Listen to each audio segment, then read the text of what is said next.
वालेकुम दोस्तों, इनसाइड भी मौजूद वक्त में खुश आमदीद। मुफाहमत खत्म, मज़ाहमत शुरू। हुकूमत का अहम ऐलान सामने आ गया और पाकिस्तान तहरीके इंसाफ को वाज़े अल्फाज में बता दिया गया कि अब अगर इस्लामाबाद आए, सियासी बहरान क्रिएट करने की कोशिश की तो फिर जनाब तैयार रहना। फिर जो ढोल बजेगा वो चौक में बजेगा और जो दमादम मस्तकल अंदर होगा वो जनाब कुल आलम देखेगा। और गवर्नमेंट की तरफ से अगर इस बात का ऐलान किया गया है, अहम तरीन वजीर की तरफ से इस बात का ऐलान किया गया है, तो इसका मतलब ये है कि गवर्नमेंट की तरफ से दी जाने वाली इस धमकी या इस पैगाम को या इस इंतबा को पाकिस्तान तहरीके इंसाफ के लिए बहुत ही ज्यादा संजीदगी से लेना जरूरी है। क्योंकि मुझे ऐसे लगता है कि गवर्नमेंट पाकिस्तान तहरीके इंसाफ के इस इरादे कि वो जमीयत उलमाए इस्लाम के साथ मिलकर वफाके पाकिस्तान पर एक मर्तबा फिर हमला आवर होने की तैयारी कर रही है, उसके रास्ते में कोई ना कोई रुकावट क्रिएट करना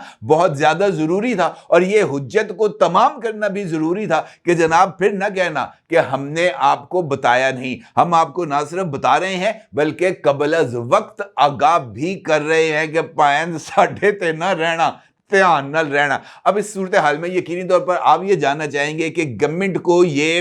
पैगाम पाकिस्तान तहरीके इंसाफ को देने की जरूरत क्यों पेश आई। अब यकीनी तौर पर यह बात भी जानना चाहेंगे कि गवर्नमेंट की तरफ से किस वफाकी वजीर ने बरमला ऑन रिकॉर्ड इस बात का इजहार किया है और इसकी क्या वजूहात उनकी तरफ से सामने आई हैं। इस सारी सूरत हाल पर आपके साथ बात करूंगा, लेकिन उससे पहले बात करेंगे पाकिस्तान तहरीके इंसाफ की अडयाला जेल में होने वाली बैठक की। क्योंकि इस बैठक के लिए इमरान खान साहब की तरफ से एक तवीलो अरीज फहरिस्त अडयाला जेल के हुकाम को दी गई थी और इस फहरिस्त में जनाब इमरान खान साहब की तरफ से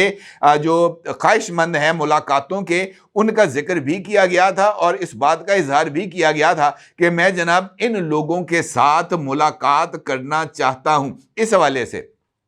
इमरान खान साहब से अडयाला जेल में मुलाकात के लिए आने वालों में पंजाब और खैबर पख्तूनख्वा की पार्टी क़यादत भी शामिल है। जेल ज़राए ने बताया कि इलामा नासिर अब्बास, साहबजादा हामिद रजा, उमर अयूब का नाम भी मुलाकातियों की फहरिस्त में शामिल था। इसी तरीके से असद कैसर, आजम सवाती और हसन यूसुफ जई ने भी इमरान खान से मुलाकात की। बानी पीटीआई से मुलाकात के लिए केपीके से जुनैद अकबर और पंजाब से मलिक अहमद बुच्छड़ अडयाला जेल पहुंचे और इस मुलाकात में, जिसका मैं भी आपके साथ जिक्र कर रहा हूं, उस मुलाकात में बानी पीटीआई ने मुल्की सियासी सूरत हाल के हवाले से ये जो लीडरशिप है उनके साथ बैठकर जो है वो सलाह मशवरे भी किए। खैबर पख्तूनख्वा और पंजाब में तंजीम साजी और ईद के बाद मुतवक्का तहरीक के हवाले से भी तबादला ख्याल किया। अब इस मुलाकात के अंदर यकीनी तौर पर इमरान खान साहब ने अगर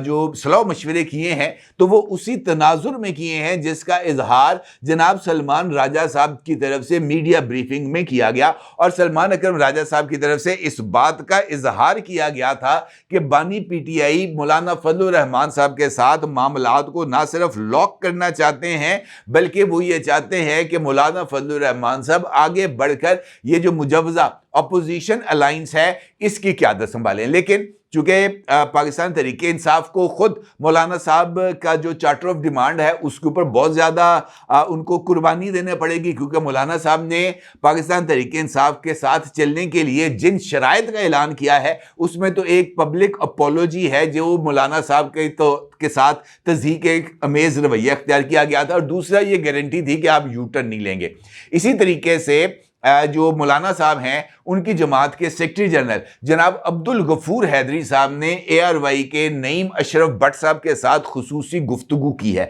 और इस गुफ्तगू में मौलाना साहब के जो मोतमद साथी हैं यानी अब्दुल गफूर हैदरी साहब, उन्होंने इस बात का बरमला इजहार किया है कि मौलाना साहब जो हैं वो आउटराइटली PTI के ऊपर यकीन करने के लिए तैयार नहीं हैं। हम ग्रैंड लाइंस में शामिल होना चाहते हैं लेकिन ग्रैंड लाइंस के लिए हमें उस मुत्तफिका लाहे अमल पर अमल पैरा रहने की गारंटी चाहिए पाकिस्तान तहरीके इंसाफ से, जो मौलाना साहब के साथ होने वाली मुलाकातों के बाद इमरान खान साहब की तरफ से अभी तक सामने नहीं आई। इस हवाले से जब नईम अशरफ भट्ट साहब ने 26वीं आईनी तरमीम के हवाले से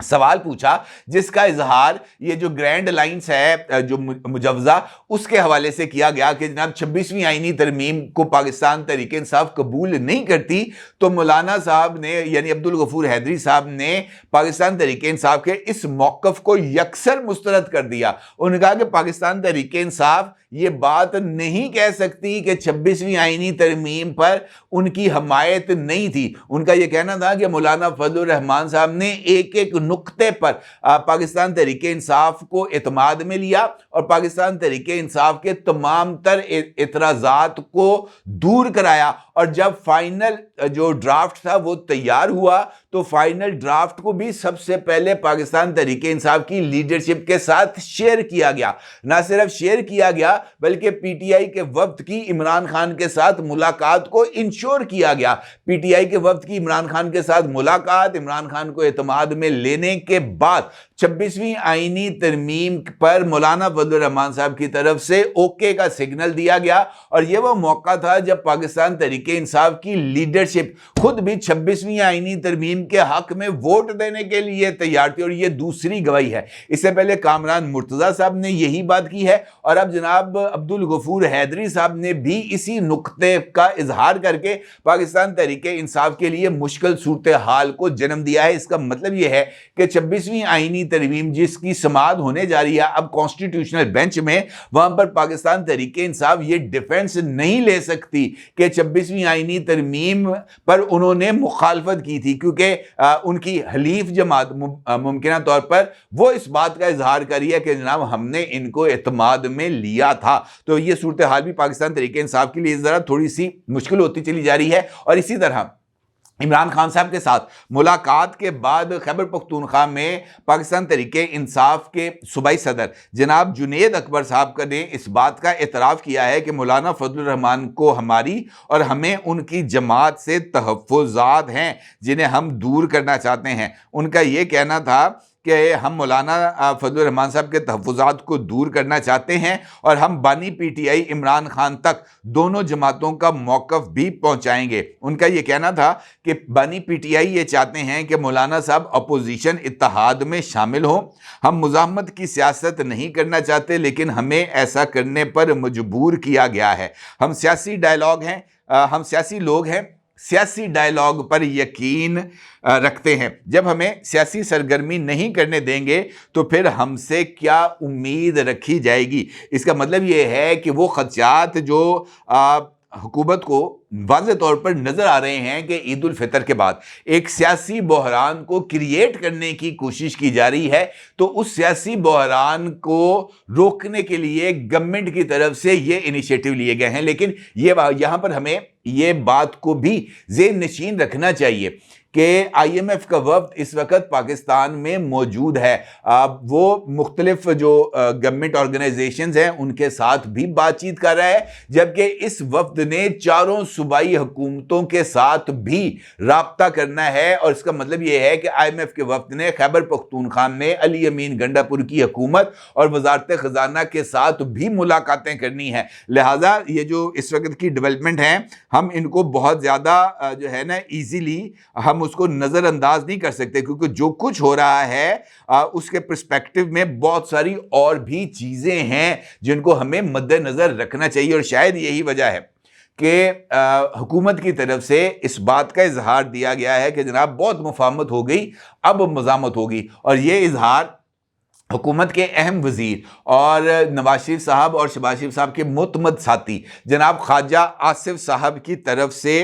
किए गए हैं। जनाब ख्वाजा आसिफ साहब ने आज़ाद डिजिटल के साथ गुफ्तगू की है और आज़ाद डिजिटल के साथ गुफ्तगू करते हुए ख्वाजा आसिफ साहब का ये कहना था कि पाकिस्तान तहरीक इंसाफ वाले 3 से 4 मरतबा हमला कर चुके हैं, अब ईद के बाद फिर हमले का ऐलान कर रहे हैं, लेकिन अब उनको वाज़ेह तौर पर यह पैगाम देना चाहते हैं कि अब मुफाहमत की नहीं बल्कि मज़ामत की सियासत होगी। बानी पीटीआई के खतूत का जो हशर पहले हुआ वो अब भी होगा। ख्वाजा आसिफ का ये कहना था कि दहशत गर्दी के ख़िलाफ़ जंग हमने नहीं बल्कि परवेज़ मुशर्रफ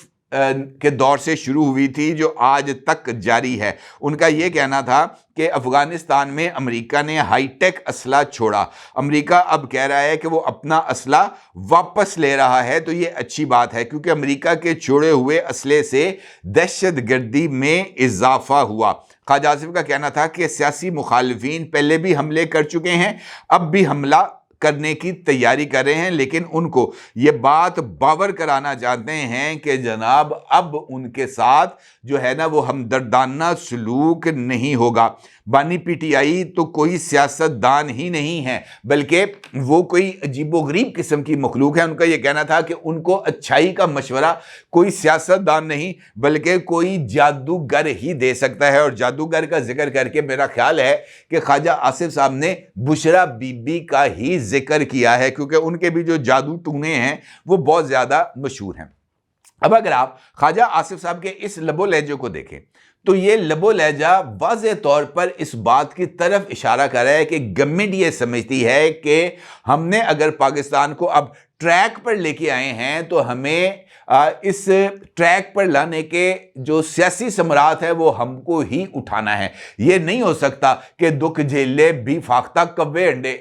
کھائیں، اس بات کی اجازت نہیں دی جائے گی۔ اگر ہم نے بی فاختہ نے جو ہے وہ دکھ جھیلے ہیں تو وہ سکھ کا بھوگ بھی بی فاختہ ہی لے گی، یعنی اگر ہم نے سیاست کی قربانی دی ہے تو پھر سیاسی مائلیج ہم کسی اور کو نہیں لینے دیں گے۔ اور جس عزم کا اظہار خواجہ آصف صاحب کی طرف سے کیا گیا ہے وہ بہت زیادہ اہمیت کا حامل ہے۔ البتہ خواجہ آصف صاحب کا یہ نقطہ بھی اہمیت کا حامل ہے کہ یہ جو دہشت گردی اس وقت ہو رہی ہے اس کے پیچھے عمران خان کی وہی پالیسی تھی جس کے تحت یہ جو مبینہ دہشت گرد تھے ان کو افغانستان سے لا کر پاکستان بسایا گیا تھا۔ خواجہ آصف صاحب نے اس بات کا ذکر کیا کہ جنرل باجوہ، عمران خان اور جنرل فیض حمید طالبان کو پاکستان میں لا کر بسانے کا جو فیصلہ تھا یہ تینوں اس کے محرکین تھے، اور یہ تینوں کو جناب اس کا جو ہے نا ذمہ دار ٹھہرایا جانا چاہیے اب تک کی جو صورتحال ہے۔ اب اس صورتحال میں جس طرح میں نے بھی آپ سے گزارش کی ہے، جو چیزیں تیز رفتاری سے آگے بڑھ رہی ہیں وہ مجھے ایسے لگتا ہے کہ گورنمنٹ اینٹیسپیٹ کر رہی ہے کہ عید کے بعد یہاں پر جو سیاسی ماحول ہے وہ گرم ہوگا، اور مولانا فضل الرحمان صاحب چاہے وہ حکمران اتحاد کے خلاف کھڑے ہوں یا وہ عمران خان کے خلاف کھڑے ہوں، وہ جو ہے نا ڈفرینس کریٹ کریں گے۔ مجھے ایسے لگتا ہے کہ حکمران اتحاد کو مولانا فضل الرحمان صاحب سے کوئی اتنا زیادہ خطرہ نہیں، کیونکہ شاید انہیں اس بات کا یقین ہے کہ مولانا فضل الرحمان صاحب جو مرضی ہو جائے وہ توڑ پھوڑ کی یا تخریب کی سیاست کے حامی نہیں ہوں گے، وہ عمران خان صاحب کی طرح بار بار ڈی چوک جانے کی سیاست کے حامی نہیں ہوں گے، اور نہ ہی وہ عمران خان کو اس سیاست کرنے کی اجازت دیں گے۔ اور شاید یہی وجہ ہے کہ پی ٹی آئی بھی اب اس بات کا اظہار کری ہے کہ ان کو بھی مولانا صاحب سے تحفظات ہیں، لہذا مولانا صاحب کا جو فیکٹر ہے وہ ہمیں شاید مستقبل کے اندر نیوٹرلائز ہوتا ہوا نظر آئے گا۔ البتہ پی ٹی آئی جو ہے وہ باز نہیں آئے گی، یہ بات طے ہے۔ انہوں نے یہ جو بار بار اسلام آباد پر چڑھائی ہے یہ انہوں نے کرتے رہنا ہے، کیونکہ یہی ان کی سیاسی بقا ہے۔ کیونکہ اگر وہ ایسا نہیں کریں گے، جس طریقے سے پنجاب میں ان کی سیاست آلموسٹ جو روڈ پالیٹکس ہے، سپورٹ ان کی موجود ہے لیکن جو روڈ پالیٹکس ہے وہ ان کی ایروڈ ہو گئی ہے، ختم ہو گئی ہے، اور اگر وہ یہ مزید پیچھے ہٹیں گے تو پھر خیبر پختونخوا سے بھی ان کی جو روڈ پالیٹکس ہے وہ ختم ہو جائے گی، اور عمران خان کے نزدیک یہ جو سڑکوں کی سیاست ہے اس کا خاتمہ عمران خان کی سیاست کا خاتمہ ہے۔ لہذا عمران خان جو روڈ پالیٹکس ہے اس کو جاری رکھنا چاہیں گے، اور یہی وجہ ہے کہ وہ عید کے بعد بار بار اس بات کا اظہار کر رہے ہیں کہ جناب اب ہم آئیں گے۔ دوسری طرف سے اب جواب آ گیا ہے کہ جناب آپ آئیں گے تو پھر آپ کو بھرپور جواب دیا جائے گا، ریاست اس مرتبہ آپ کے گلے میں پھولوں کے ہار نہیں ڈالے گی۔ ایدکی آؤ گے تو پھر جناب لالو لال ہی ہونا، کام اس سے نیچے کوئی کام رکے گا نہیں۔ مجھے تو ایسے لگتا ہے جیسے آنے والے دنوں میں ہمیں سیاسی محاذ مزید گرم ہوتا ہوا نظر آئے گا، اور اگر سڑک کا محاذ گرم ہوگا تو پھر جناب ذرا صورتحال تھوڑی سی گمبھیر ہو سکتی ہے۔ اپنی رائے کو ضرور اظہار کیجیے گا۔ آپ کا بہت شکریہ۔ اللہ حافظ۔